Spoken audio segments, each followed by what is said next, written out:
Hey everybody, welcome to Feelings in Flannel, episode 10. Today's episode looks a little bit different, and it's a very, very special episode to me, and where I have both of my grandfathers on this episode, and we talk about love, and it gets a little bit emotional, but there's a lot of valuable content, so I really hope you enjoy this episode. Feelings in Flannel is hosted by us. I'm Adam. I'm Amelia. And we are a father-daughter combo who are setting out to debate the merits of love, romance, humor, and faith in RomComs new and old. Listen and join us as we seek to name the top 5 RomComs and discuss masculinity and femininity together and how that plays into role. Make sure to like and subscribe and share it with your friends on social media. Stay tuned.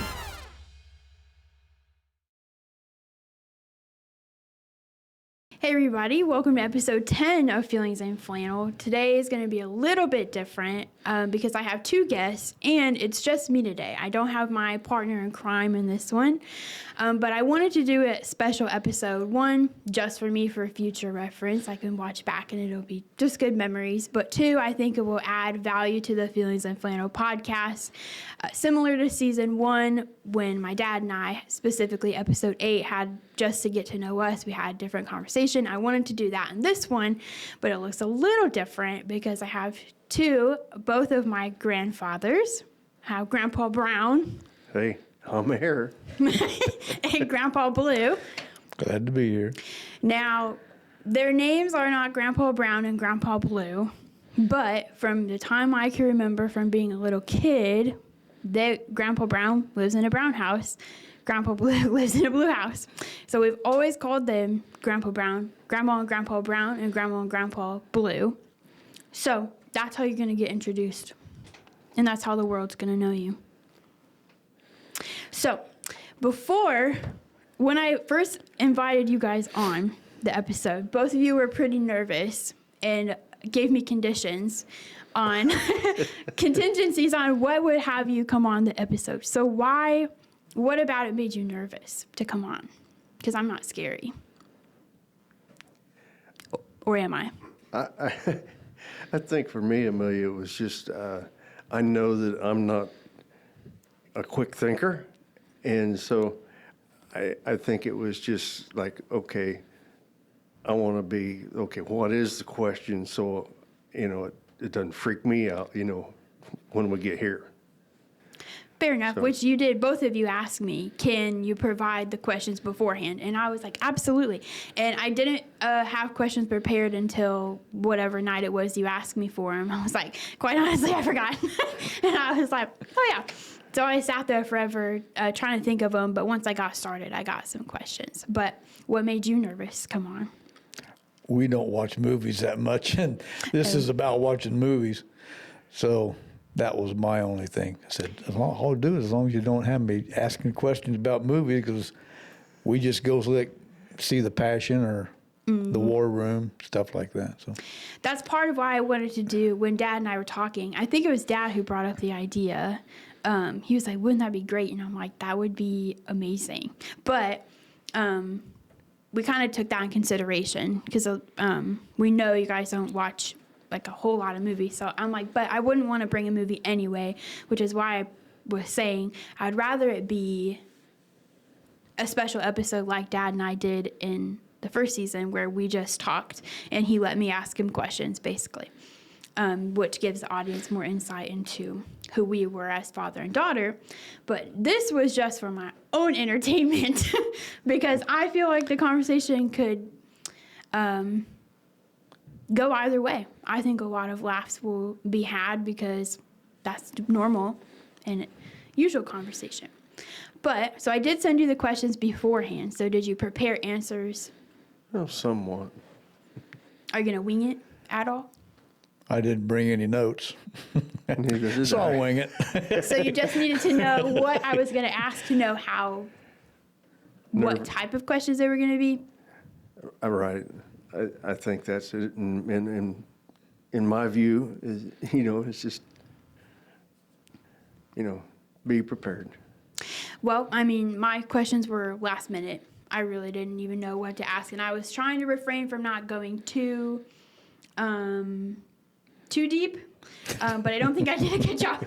I think they're pretty, they're some of them, the first few are basic questions, but then the other ones are more important for me to know, I think. And I just think it adds value. So for the audience, instead of doing a movie, I sent 7 questions, I think, that are about romance or love, because that still fits the theme, but it's not about a movie, so that you didn't have to worry about bringing it. Plus, that would get complicated with, we can't do 2 movies at once, and then you guys would have to coordinate, and that would just be too much work. But, so, have you guys watched, I'm pretty sure you guys watch every episode, or you try to keep up with it best you can, right? Mm-hmm. Yeah, we've watched For the most part. I've missed the last couple, but yeah. But you guys are supporters of it. So, and some of you specifically, Grandpa Brown, had strong opinions on Pitch Perfect.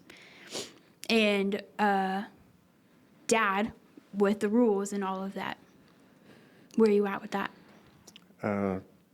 Kind of still the same, I guess, as far as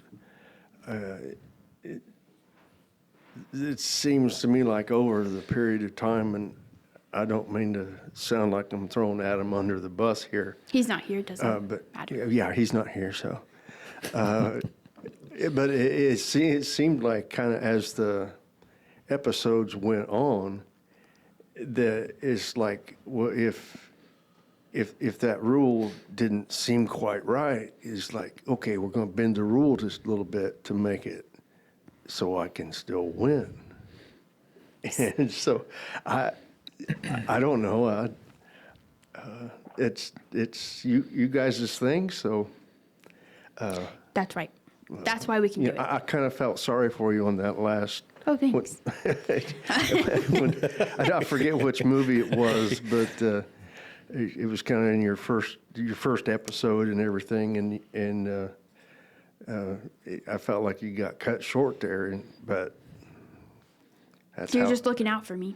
Well, At the expense of Dad's you think? reputation. Well, I think part of it is this is the first time me and Dad have ever done a podcast before, and it was kind of spur of the moment conversation, and then spur of the moment, well, let's just actually do it. So we were figuring it out as we go, and quite honestly, at least for me, I can't speak for him, but I forgot half the, not the rules. I remember the criteria, but I just never remembered how specific we got. So yeah, and there was times, I'll admit, I was biased, and I didn't want my movie to be moved, so I was like, right. I'm going to give a half a point for that one. But like you said, it's our podcast. We can do what we want. Right, yeah. Okay, well, for the sake of time, we'll have to get into the questions. So I'll ask this. It's the same questions for both of you. Doesn't matter who goes first. And then just a couple minutes on each question. The first 2 are fairly straightforward. The rest will kind of be more thought-provoking. But you've had time to think about it. So the first question is, how long have each of you been married? Well, first off, we haven't been married. Would you say Not to each other. I would specify. Hey, Grandma Brown, how long have you been married to Grandma Brown? How long have you been married to Grandma Blue? This is not that kind of family. Oh, brother. I had to throw that in there. When I seen that question, I'm like, yeah, Dave, we're gonna mess with her. I appreciate that. So yeah, what was the question? How long have you been married? How long have you been married to Grandma Brown? 48 years. Are you positive? I'm positive. Yeah. Okay. Yeah. How long have you been married to Grandma Blue? This coming May will be 50. May 10th. Wow. I put that years. question in there, one, because I knew it had been a while, but I can never remember the exact years, how long you guys have each been married. But I wanted to put that question in there because I think it's rare to come by anymore of marriages lasting that long. Mm-hmm. It's more of in our movies, I mean, even it's sort of granted they have a 2-hour time frame to get this love story to happen, but also it's very based on the feelings of you're so great, but then the minute it gets hard, it's sorry, see ya, and then divorce. I feel like divorce is really common. nowadays. So I wanted to ask that question. I wanted to show that long marriages are in our family. It's not, that's what I've grown up with. So to me, like, healthy relationships is what I've been surrounded by. And so that's what I'm used to. And then going to college and all that, and where I work, I see all the time, like, they hate their spouse or they hate their families. And it's just like, why? Because I'm used to. Pretty sad. Yeah, it is. But I've seen both of your guys' relationship, and we're blessed, me and Aiden and our cousins are blessed to have grown up close with both of you guys, both families. I feel like that's also rare to be so close. I'm like, we did everything. I feel like we grew up at your guys' house in a different way. But anyway, that question was supposed to be pretty lighthearted, but took a deep turn, but I can't help myself. Okay, so the second question kind of has multiple parts to it, so I'll go with each part first. So the first one is, how did you meet your spouse? Okay, you're looking at me, so I guess Yep. I'm up here. Grandma sang in a trio, and I sang in a quartet, and there was a gospel music convention in Michigan, and there was like 40 different groups up there that weekend, and so lo and behold, that's how we met. And so I got her number, and Were you a went player? Went from there. Were you a player? I don't think so. It was just a lie. Just be like, yeah, I was. What's that? All that in a bag of chips. Yeah. At the bee's knees. Well, I don't know. Grandma might say the opposites, because I guess at the time I was dating somebody else from a different group. So you were a player. And then I seen her, and I'm like, whoa. Okay, well, this is family friendly. Keep it. All right. So how did you meet Grandma Blue? Well, I actually had seen Kim long before she'd ever met me. And so I acquired through my sister that went to her mom and dad's church. And Kim went with her mom and dad, and I had seen her from behind sitting in the pew way up front with her parents. So I'd never even met her. I just had seen her. And then I called my sister and said, "Do you think you could set me up with that girl that sits up in front with her mom?" I didn't even know her name. And she said, "Oh, you must mean Kim Kaiser." I said, "Well, whatever." Said she's got that real long blonde hair. So she ended up calling. I don't know if she called Kim or whatever and asked if she would be willing to go out on a date. And so I guess that's how she called me later and said, yeah, she said she'd take you on a date or whatever. So that was in September of '74. And so our first date was in September of '74. So, Wow. So from there. it was a blind date for Yeah, her. more or less. I had seen her, but she had never seen me. But that's how it started. All right. The next question is, what was your first date? So what did you do on your first date? You're looking at me again, so. We're alternate. Okay. If I recall, I had gone up to, she was living in an apartment at the time and then going to nursing training. And I was at a college here, and so we were apart.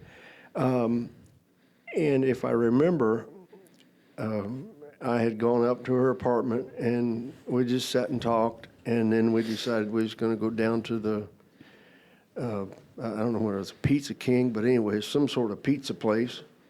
Went down there and had pizza and kept talking, and before you know it, it was 1 o'clock in the morning, Just enjoyed chatting with each other. Yeah, I like that. that was it. What was your first date? Do you remember? We went to play miniature golf in Clarksville. She lived in New Albany. I lived up in Uniondale, up by Markle. And Right. so that was our first date, was playing miniature golf. I think she won. Probably. Well, Maybe I'll let her win. She'll tell you different.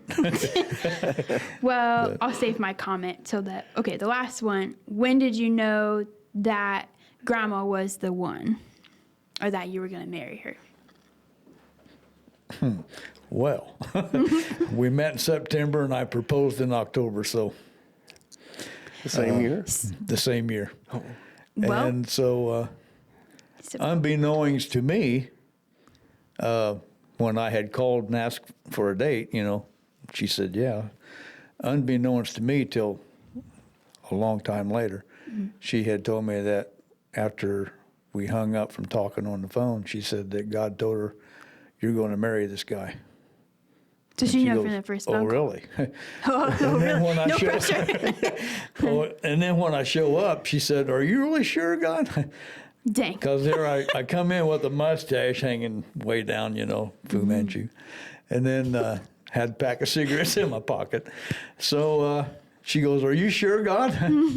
So anyway, we went on our first date and that was it. So you knew after the first date? I mean, a month. Wait, September, October. Yeah, so a month. Probably less than a month because... You got married within a month? No, we didn't get married till May of 75. Oh, okay. So got But, engaged in a Yeah, month. we got engaged in October of So 74. she knew the first phone call. Not really. I mean, we went on our first date, and I was interested. Well, you were interested from the So back of her hair. So I just, it was just, I don't know if there was any one particular thing that made me know that she was the one, because it's, different. But there was quite a few things that interested me. So evidently God told her that you're going to marry him. So it just went from there.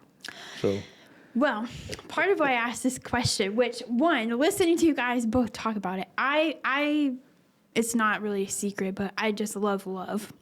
And I love I love watching love stories. Obviously, that's the whole point of the first 2 seasons of this podcast. But even more than that, I really like listening to real life love stories, especially in family, but even like from strangers, like I don't remember what episode number, but with Pastor Mike, he talked about him and Tanya's relationship. I mean, it was caught on camera. I fell in love with them on camera because I'm just like, it's fun to watch it in a movie and be like, oh, wow, that's fun to hope for, or that would be nice to think about.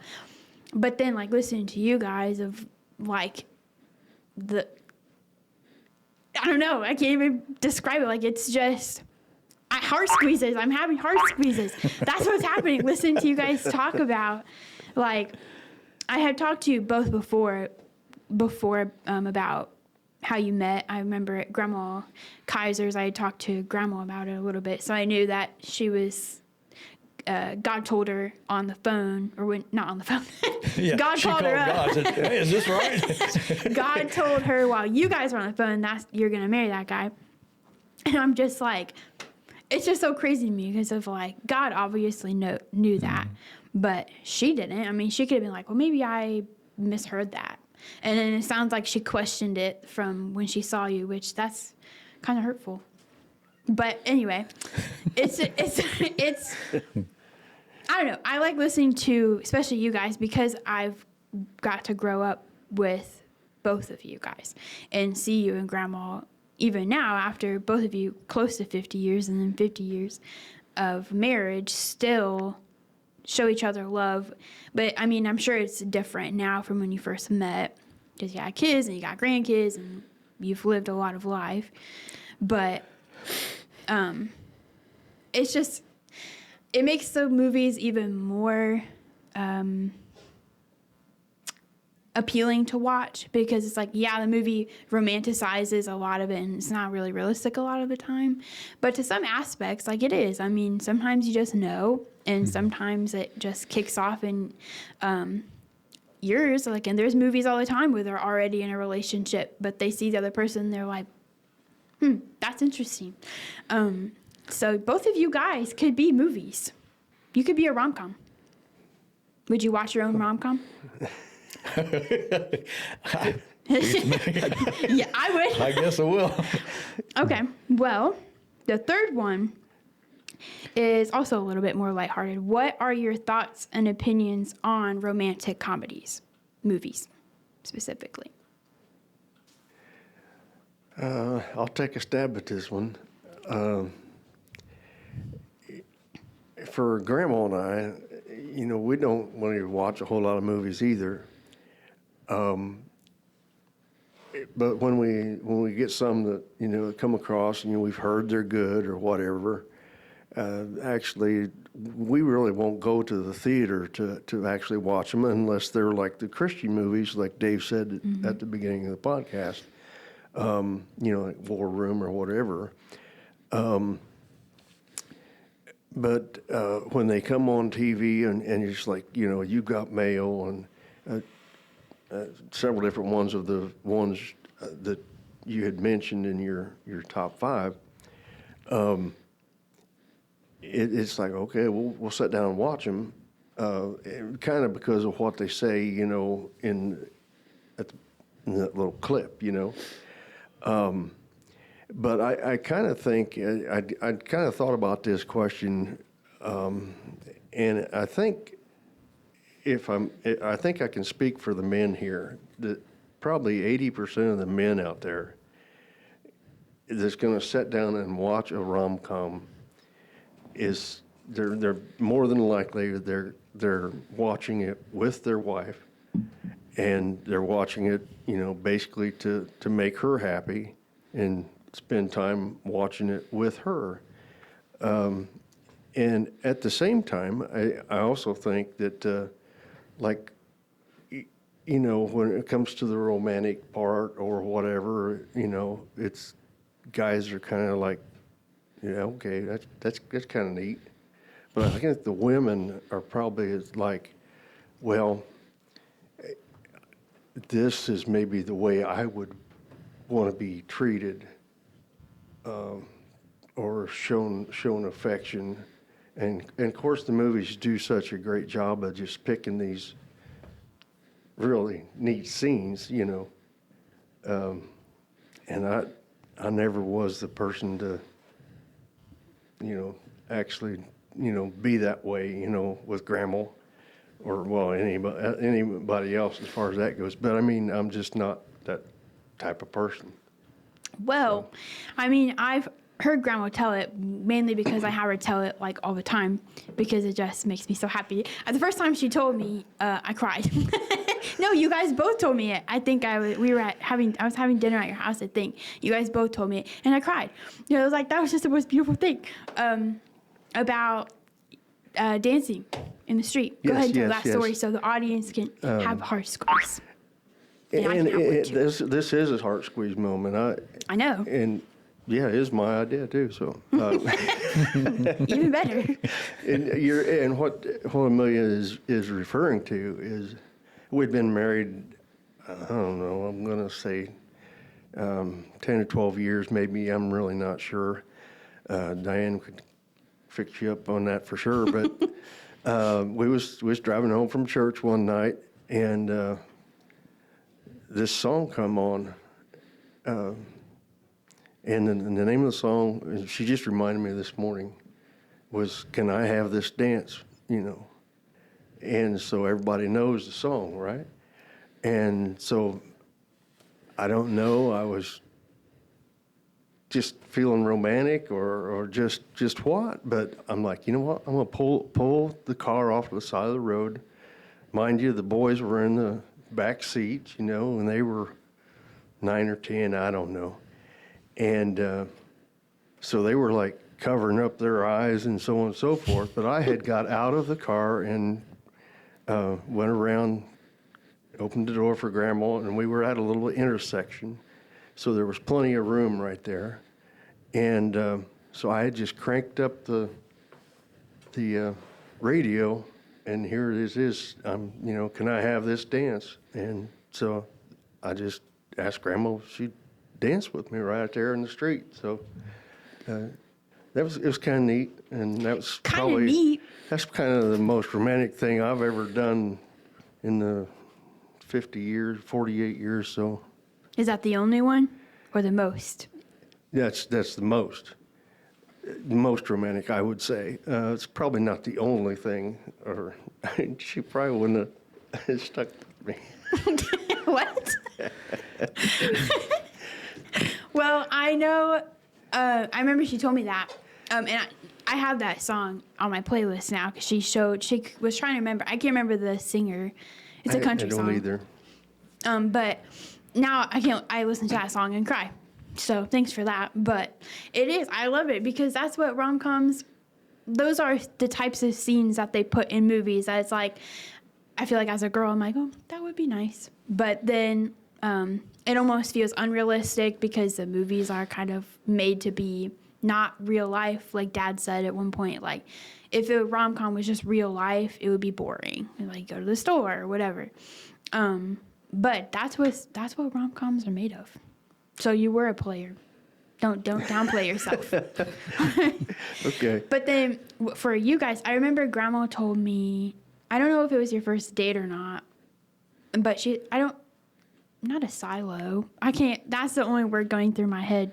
It was a tower of some sort. She said you guys were. Fire tower. Yeah. You guys spent hours up there just talking. Mm-hmm.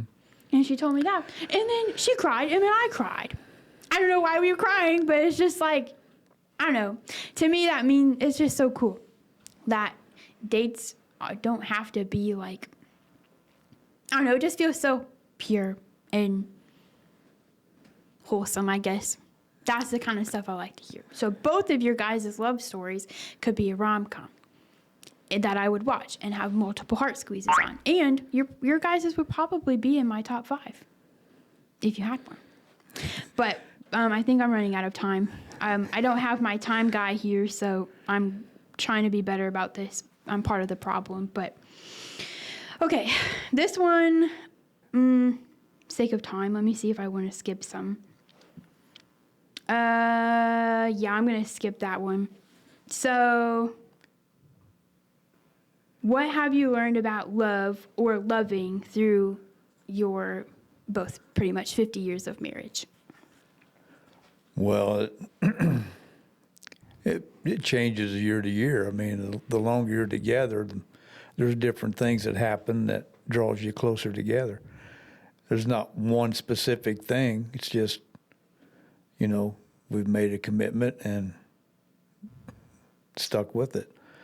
And has there been bumpy roads? Yeah. But the times that things are really smooth is when you really appreciate how you came through the bumpy roads, and it was all because we based everything around God. I mean, I was raised in a Christian home, a pastor's home, and Kim's mom and dad were Christians, and even right before we met, I had recommitted my life to the Lord, and she had, unbeknownst to me, they had just she had rededicated herself to the Lord, and we was determined that, we wasn't going to go back.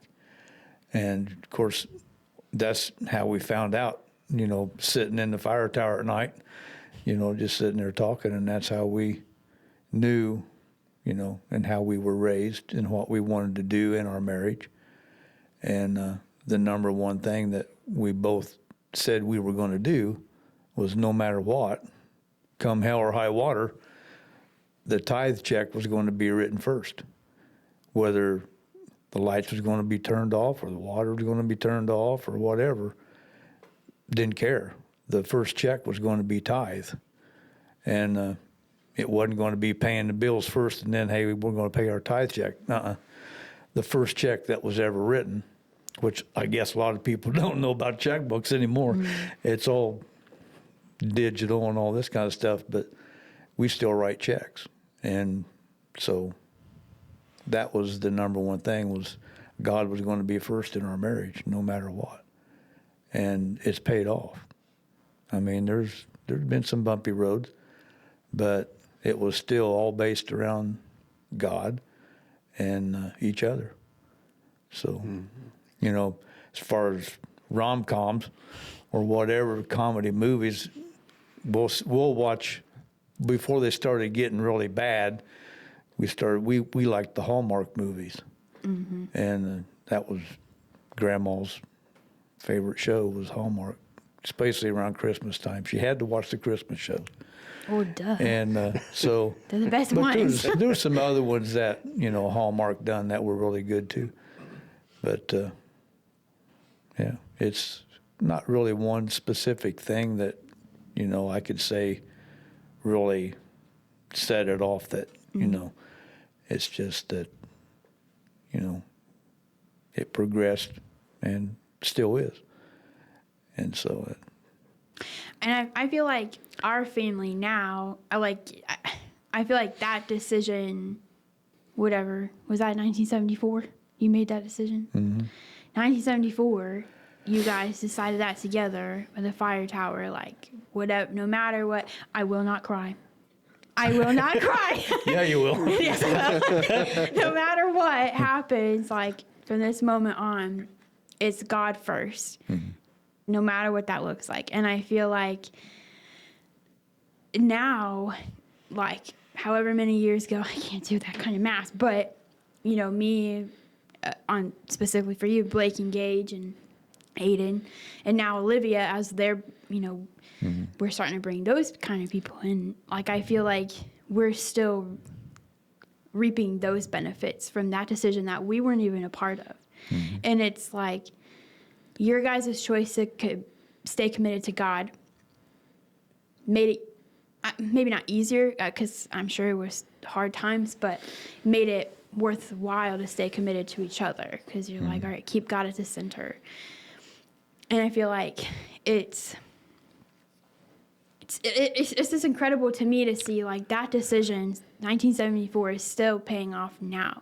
And that gave us a good example of what love looks like. It's not always, you know, the sunshines and rainbows and all the heart squeezes, but it is never failing. And so I feel like God's love kind of is portrayed through both of your guys' marriages to remain, both of you have kept God first.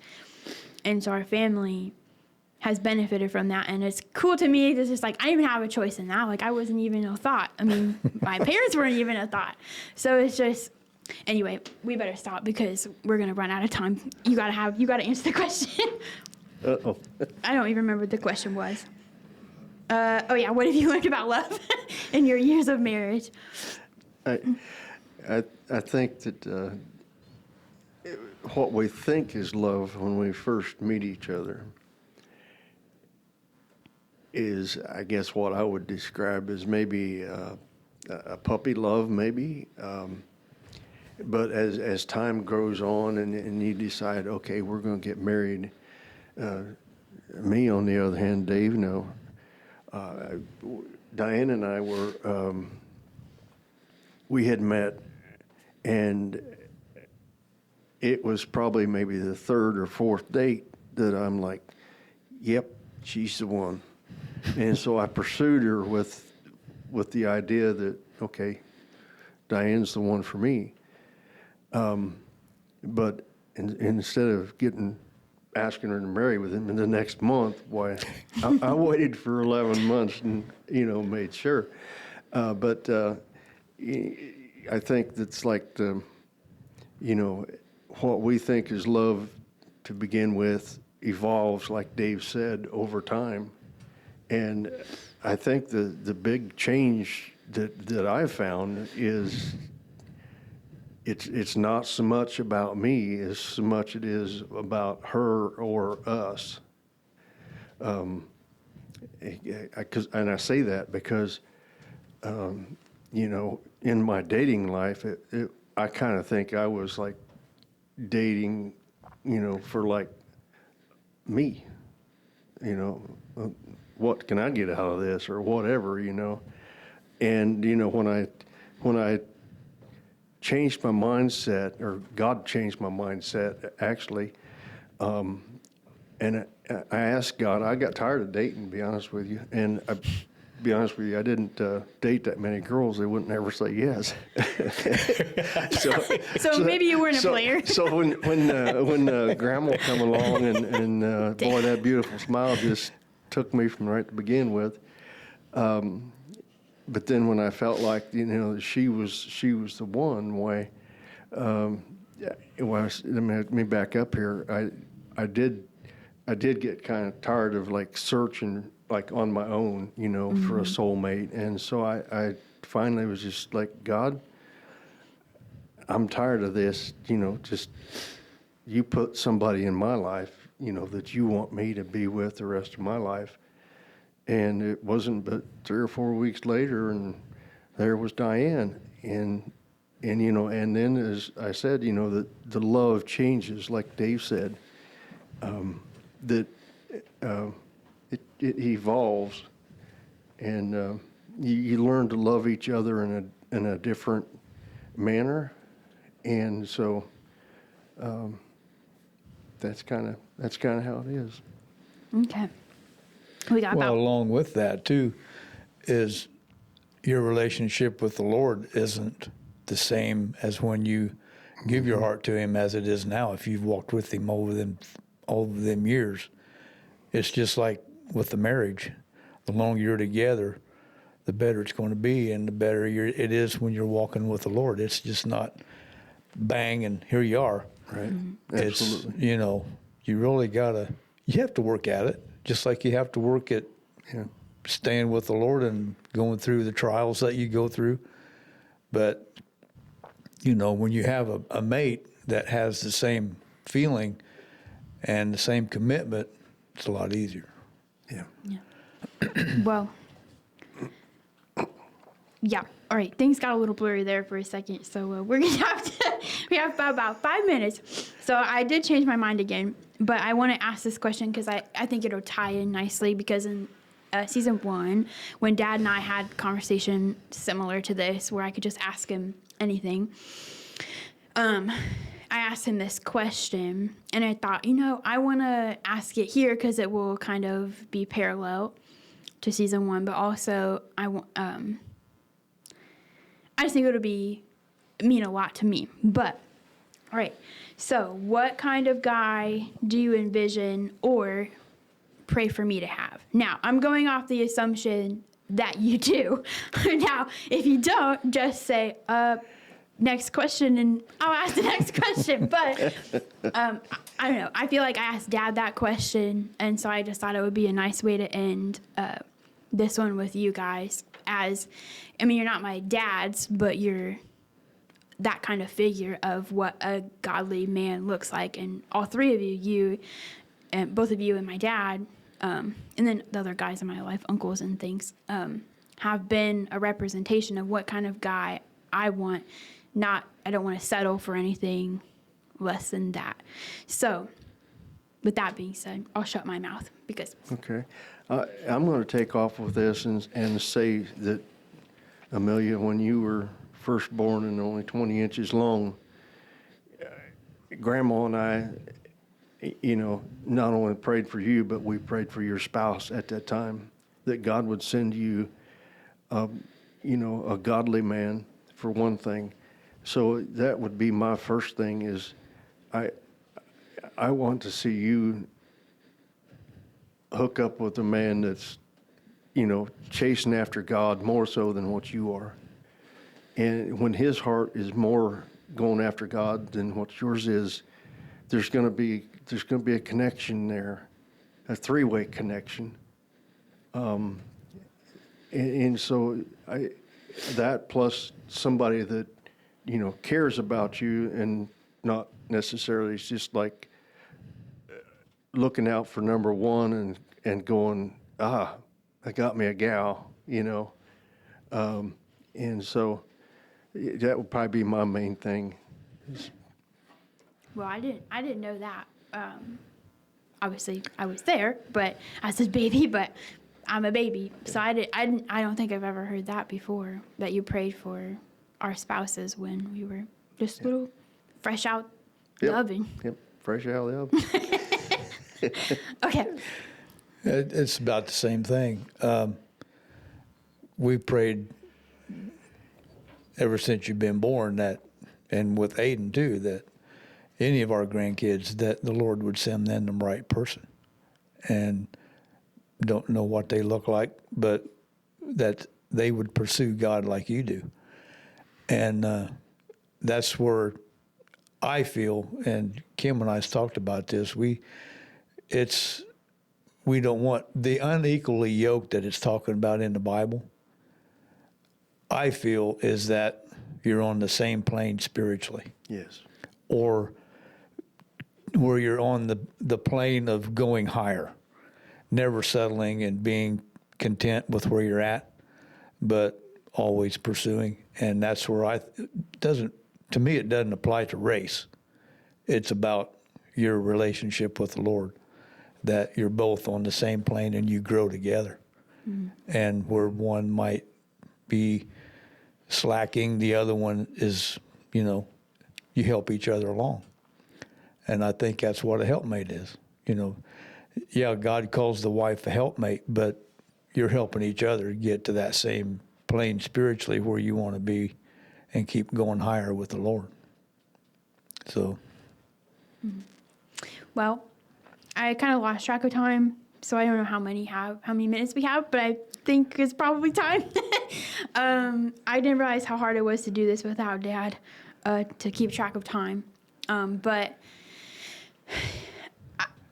it means a lot that you both came, even though you were both nervous, but or at least hesitant at first until I gave you the questions. But I don't know. I think it means a lot. I mean, it's not like we never have conversations like these outside of here. This isn't like this isn't fake. Like I don't want people to think like, oh, you're just having this conversation with your grandparents because you're on the podcast. No, most of that stuff, like how'd you meet and stuff, I've heard before, but I wanted the world to know. It's just so beautiful.